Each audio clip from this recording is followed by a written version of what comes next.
Hi, I'm Renzi. I'm going to talk about this article, an experimental investigation simulating flow effects in first-generation marine current energy converter arrays, written by Meyers L.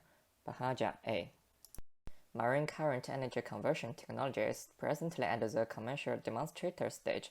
The next stage in the technology development path will be the installation of farms or arrays of marine current energy converters, MCECs. The layout of such arrays may well be site-dependent, as a number of variables will determine inter-device spacing. Authors claim that there are two generations of marine current energy converter arrays. First-generation arrays are composed of a single row of turbines aligned perpendicular to the incoming resource. Arrays can be expanded by including a second row where downstream devices are positioned in the space left between devices in the upstream row. Second-generation arrays would be composed of three or more rows of devices where interaction effects are almost certain. This study is aimed to quantify the flow field around the two-row arrays and device-device interaction, and to investigate the structure of far-wake region where subsequent devices would be installed. Next, experimental approach. Porous actuator disks were used to simulate current turbine rotors because the far-wake flow field generated by an actuator disk closely resembles that of a rotating horizontal axis turbine. A conventional gravity-fed flow was used to generate constant current. ADV devices were used to visualize the flow field around the mesh disk rotor simulators. As shown in Figure A, the closest disk proximity 0.5 diameter.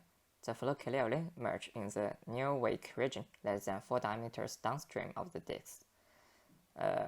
B. At 1 diameter lateral separation, the flow downstream of each disk appears to remain separated in the near wake region by relatively faster moving fluid between the actuator disks. Beyond 7 diameters in the far wake, these two flow features merge into one singular wake. And C. At 1.5 diameter lateral separation, the wakes formed from each of the actuator disks are clearly separated by a central jet passing between the disks. As shown in Figure 4, at 1.5 lateral separation, the central jet of fluid passing between the two disks moves at a greater velocity than the inflow to the two disks area, demonstrating that it is possible to accelerate flow between two horizontal axis MCEC devices.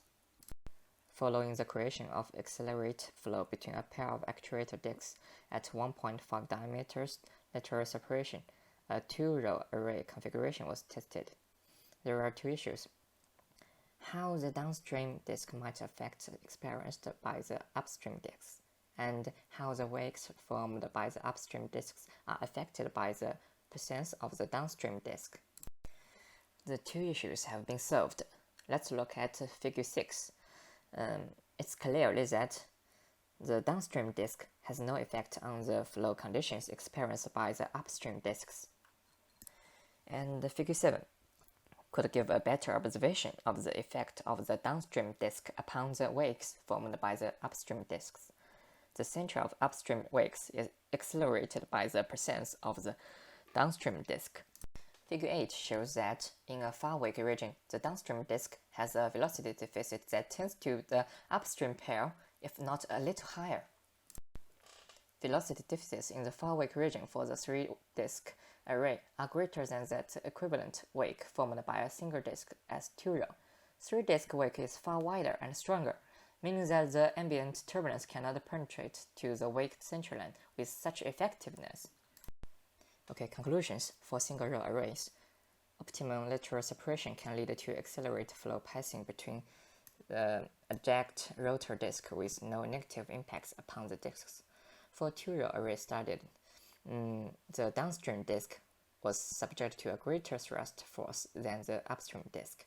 The downstream disk did not affect the thrust acting upon the upstream disk.